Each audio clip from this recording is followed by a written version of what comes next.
Margaret Okoye sat in her penthouse overlooking Lagos, swirling the last drops of wine in her crystal glass.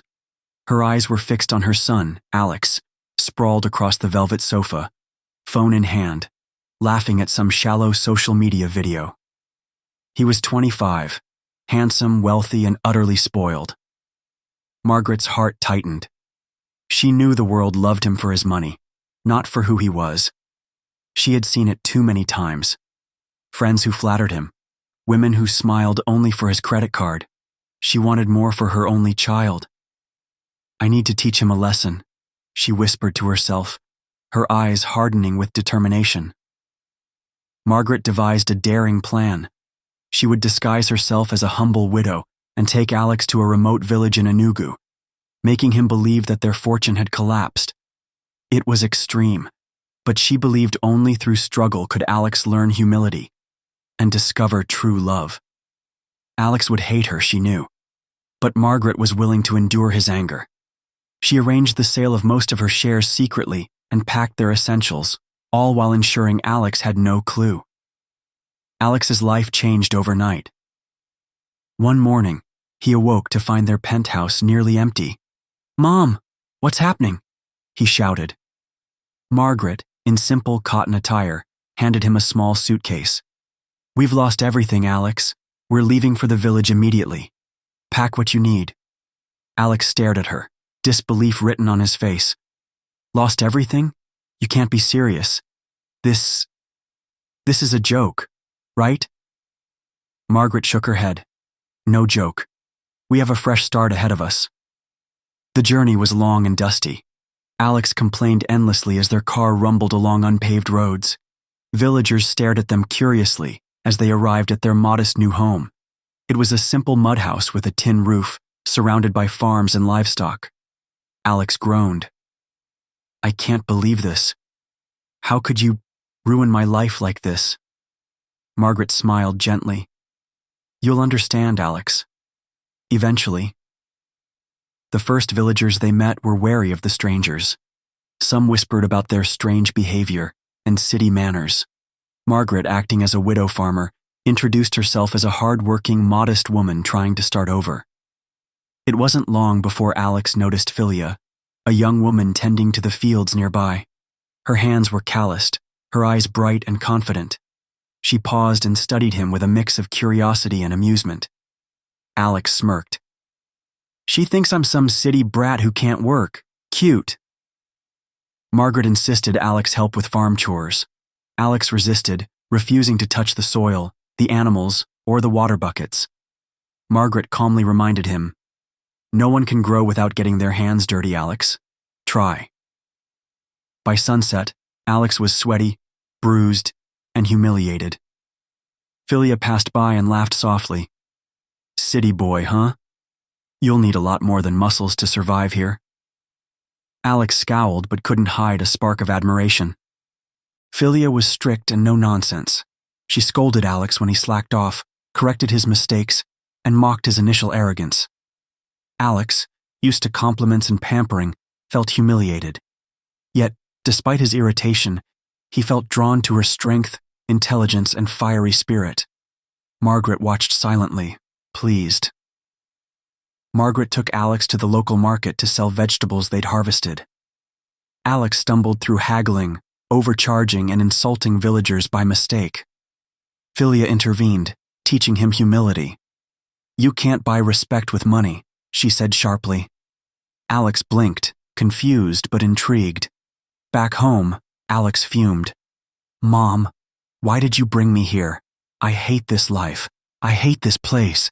And that girl, she thinks she's better than me." Margaret stayed calm.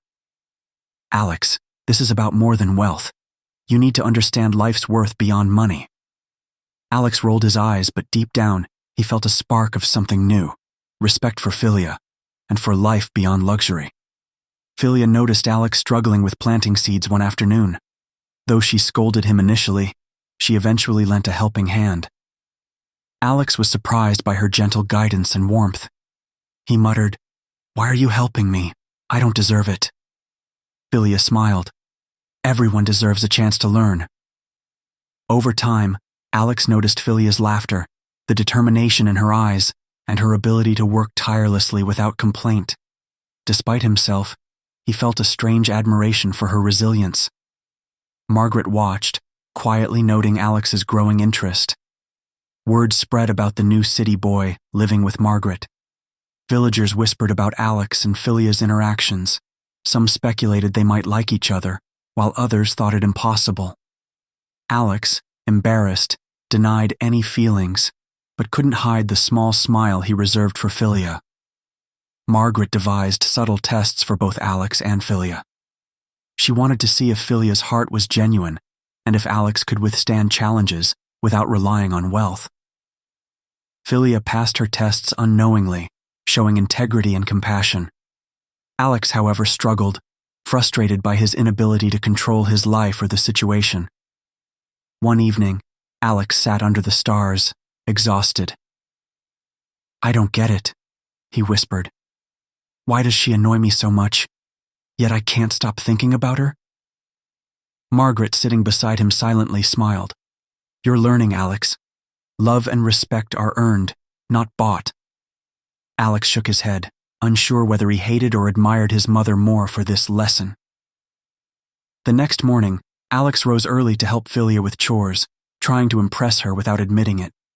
Fyia noticed, raising an eyebrow. "You're persistent," she teased. Alex laughed awkwardly. "Trying to adapt." Margaret watched from the doorway, satisfied. The first sparks of growth, and perhaps love, had begun. Alex groaned as the rooster crowed. The sun was barely up, yet Margaret insisted they start the day with farm chores. Fyia was already at work, plowing the field with precision and strength. "You should have been born here," she said casually, noticing Alex struggling with the plow. "I wasn't," Alex replied, frustration lacing his voice. "And I don't think I'll survive here." Margaret smiled quietly, knowing that patience and perseverance were the lessons he needed. One afternoon, Fyia challenged Alex to a simple race across the fields to see who could carry baskets of yams faster. Alex, overconfident, laughed. "This will be easy." By the time they reached the village center, Alex was panting, bruised, and thoroughly beaten. Fyia smiled triumphantly. "You see? Strength alone isn't enough. You need determination." Alex glared but couldn't hide his admiration for her skill. Obinna, a proud local farmer, noticed Alex's presence and mocked him openly. "City boy can't even carry yams without falling," he jeered. Alex wanted to retaliate, but remembered Margaret's advice: humility before action. He struggled through the next tasks without complaint, earning small nods of respect from villagers and a curious glance from Fyia. By the week's end, Alex managed to repair a broken fence, fetch water without spilling it, and even milk a goat, albeit clumsily. Fyia raised an impressed eyebrow. "Not bad. You're improving," she admitted. Alex grinned, feeling a strange sense of pride. Margaret, observing quietly, knew her plan was working. He was learning the dignity of hard work. One evening, Fyia injured her foot while harvesting yams. Alex immediately ran to help, offering a steady arm. "You're surprisingly helpful," Fyia said softly. I guess I'm learning," Alex muttered, embarrassed. For the first time, the barriers between them began to soften. Obinna, sensing Filia's growing attention toward Alex, began to spread rumors. "She's just humoring him. City boys never truly understand village life," he whispered to villagers. Alex overheard but restrained himself from confrontation, trying to focus on winning Filia's respect rather than reacting with pride. Margaret arranged for Alex to work alongside other villagers in planting cassava. The villagers were stern, testing his patience and endurance. Alex fell multiple times, faced teasing, and yet he persisted. Fyia watched silently, beginning to appreciate his effort. "Maybe he's not completely hopeless," she admitted. Fyia and Alex began working together regularly. They shared laughs over minor failures and occasional moments of frustration. Alex found himself opening up, speaking candidly about his fears of losing the luxurious life he had known. Fyia listened patiently, her calm demeanor slowly teaching him patience and empathy. At the market, Alex accidentally insulted a vendor by offering too little for vegetables. Fyia stepped in, correcting him and explaining fairness in trade. "You can't buy respect," she said gently. "It's earned." Alex nodded, realizing that this lesson applied not only to money but to relationships as well. One quiet night, as they sat beside a small fire, Alex confessed to Fyia, "I hate that I like you. I shouldn't, but I do." Fyia turned to him, surprised and wary. "Do you even know what love means, Alex?" I think I'm starting to," he admitted, eyes sincere. Obinna intensified his efforts to win Filia's heart, boasting about his wealth and status in the village. Alex felt a pang of jealousy, but realized he could no longer rely on money to impress her. Instead, he resolved to show Fyia who he truly was, through actions, not words or wealth. Margaret arranged a scenario to test Filia's integrity, pretending to offer her a small fortune if she betrayed Alex. Fyia refused, demonstrating honesty and compassion. Margaret smiled secretly, knowing that Alex's love interest had a heart worthy of him. Alex's admiration for Fyia deepened. Her laughter, resilience, and intelligence enchanted him. He found himself waiting for her smiles, seeking her approval, and even attempting to learn cooking skills to impress her. Fyia, noticing his effort, felt warmth toward him, though she remained cautious of his true intentions. The village celebrated a small festival. Alex tried to participate fully, dancing, helping set up, and even trying traditional games. Fyia watched him with amused affection, realizing he was transforming before her eyes. Obinna, frustrated, noticed Alex's growing acceptance among villagers and plotted to sabotage him. As the festival ended, Alex walked Fyia home. "You've changed," she said softly. "I'm trying," Alex admitted. "Trying to be worthy of you." Margaret, watching from a distance, felt a surge of pride. Her plan was beginning to bear fruit. Love, respect, and humility were slowly taking root in her son. Rumors about Alex and Filia's closeness spread through the village like wildfire. Villagers whispered that Fyia had fallen for a city boy who would never truly belong among them. Alex overheard a few comments and felt a mixture of frustration and determination. He refused to let gossip dictate his actions, focusing instead on Fyia. Obinna confronted Alex openly. "You think you can win her over just because you're trying? She's a village girl. You don't belong here." Alex's fist clenched, but he remembered Margaret's lessons. He replied calmly, "I may not belong here yet, but I'm willing to learn." Fyia, watching from afar, felt a flicker of respect. Tensions mounted as Alex struggled to prove himself against Obinna. Villagers watched their rivalry unfold, some rooting for the newcomer, others siding with Obinna. Fyia found herself torn. She admired Alex's determination, but feared heartbreak if he couldn't adapt fully. Margaret noticed the pressure Alex faced and worried about Filia's perception of him. She considered revealing her identity early to help him, but knew that the lesson, and the test of true love, would be incomplete if she did. She chose to watch silently, trusting Alex to grow through struggle. One afternoon, Obinna tried to publicly humiliate Alex during a market transaction. Alex, despite fear and clumsiness, defended himself with dignity, impressing villagers and Fyia. Filia's eyes softened. "You're not just pretending anymore, are you?" she asked. "No," Alex admitted. "I'm learning, and I want to be worthy of you."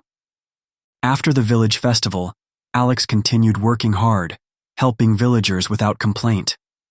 Fyia noticed the change in him, and Obinna grew increasingly envious. Margaret quietly congratulated herself. Alex was proving that growth and love required patience, humility, and action, not wealth. Obinna sought to separate Alex and Fyia by spreading lies, that Alex was planning to leave the village for the city, that he would never truly love her. Fyia struggled with doubt, but remembered Alex's actions and sincerity. She decided to confront him directly, rather than believe gossip. Fyia found Alex by the river, tending to the crops. "Are these rumors true? Are you going to leave me?" she demanded. Alex looked her in the eyes. "I'm not leaving. I want to stay, to grow, and to be someone worthy of you." Fyia felt her doubts melt away, replaced by trust and warmth. Despite Alex's sincerity, some villagers continued to gossip. Fyia faced criticism for considering love with a city boy. She felt hurt and conflicted. Margaret realized it was time for a decisive move. She couldn't allow prejudice to ruin what they had built. Margaret gathered the villagers under the pretense of a community meeting. She prepared to reveal her true identity, knowing it could shock everyone, including Alex and Fyia. Her heart raced, aware that the truth could either unite or divide them. Standing before the crowd, Margaret removed her modest farmer's scarf. "I am Margaret Okoye, a billionaire," she announced. "I came here not just to live humbly, but to teach my son the value of love and life beyond money." Gasps echoed across the village. Alex stared in disbelief, and Fylia's eyes widened in shock. Fyia felt a wave of betrayal. You lied to me?" she whispered to Alex. Alex struggled for words. "I didn't know. She orchestrated all of this. I swear, Fyia, my feelings are real." Margaret, watching silently, hoped the truth wouldn't destroy the bond that had formed. Obina seized the moment, mocking Alex. "See? Even your love was a game. She's a city boy. She'll never truly belong." Fylia's heart wavered.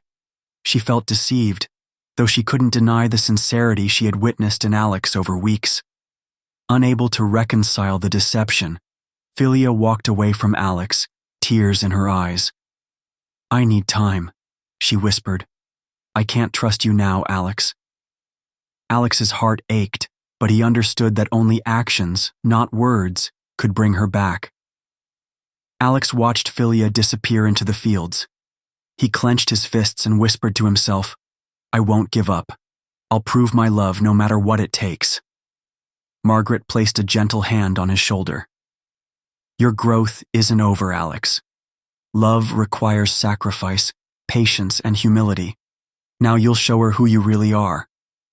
Alex refused to accept Fylia's absence. He worked tirelessly, helping villagers, caring for animals, and proving he had truly changed. "I'll show her my heart, not my past," he whispered to Margaret.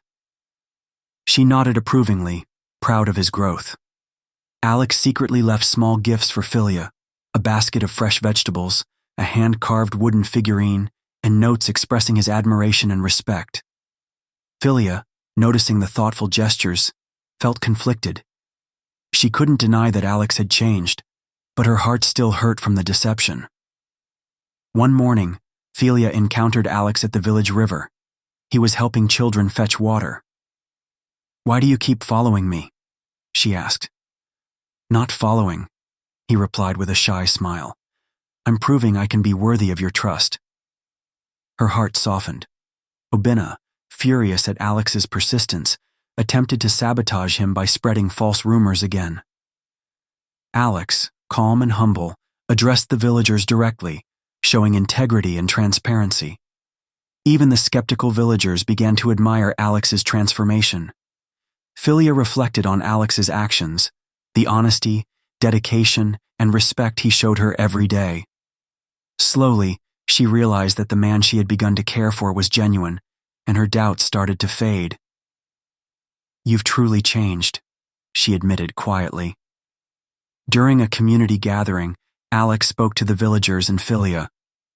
"I may have started as a city boy, but I've learned that love and respect are more valuable than wealth. Fyia, I love you, not for your beauty, not for your family, but for who you are." Fylia's eyes glistened with tears. She smiled softly. Fyia approached Alex, her hand trembling. "I forgive you," she said. "Not for what happened, but because I see your heart now." Alex embraced her gently, overwhelmed with gratitude and love. Margaret, watching silently, felt a deep sense of fulfillment. Her plan had succeeded. Obinna, seeing the village's admiration for Alex and Fyllia's reconciliation, realized his schemes had failed. He slunk away, his pride wounded, leaving the couple to their happiness. Margaret approached Fyia, smiling warmly. "You have my blessing, Fyia. You've shown courage, integrity, and a heart full of love. Alex is yours." Fyia bowed respectfully, touched by Margaret's generosity. Plans for a wedding in the village began. Margaret insisted it be humble yet beautiful, reflecting the journey that had brought Alex and Fyia together. Villagers eagerly joined the preparations, sharing in the joy of the couple's love. Alex and Fyllia's love inspired the village. New respect for the values of honesty, humility, and love grew among the villagers. Margaret quietly contributed to community projects, blending her wealth with generosity without flaunting it. On the night before the wedding, Alex and Fyia walked through the fields together, reflecting on their journey. "We've come so far," Fyia whispered. "Yes," Alex replied, holding her hand. "And it's only the beginning." The wedding was held in the village square, adorned with flowers, lanterns, and the laughter of friends and family. Alex and Fyia exchanged vows, promising to love and respect each other in wealth or in poverty, in joy or in hardship. Margaret watched proudly, knowing her lesson had been fulfilled. The couple danced under the stars, surrounded by villagers who now admired their love. Alex whispered, "Thank you for believing in me, Fyia." Fyia smiled. "I only ever needed to see the real you." Alex and Fyia started their new life together, balancing the lessons of humility, love, and generosity. Margaret continued guiding Alex, proud that her plan had nurtured not just wealth, but wisdom, love, and a genuine heart. The story ended with hope, joy, and the promise that true love always transcends wealth and status. Thank you so much for watching this powerful story. Don't forget to like, share, and subscribe for more stories like this. See you in my next story. Bye for now.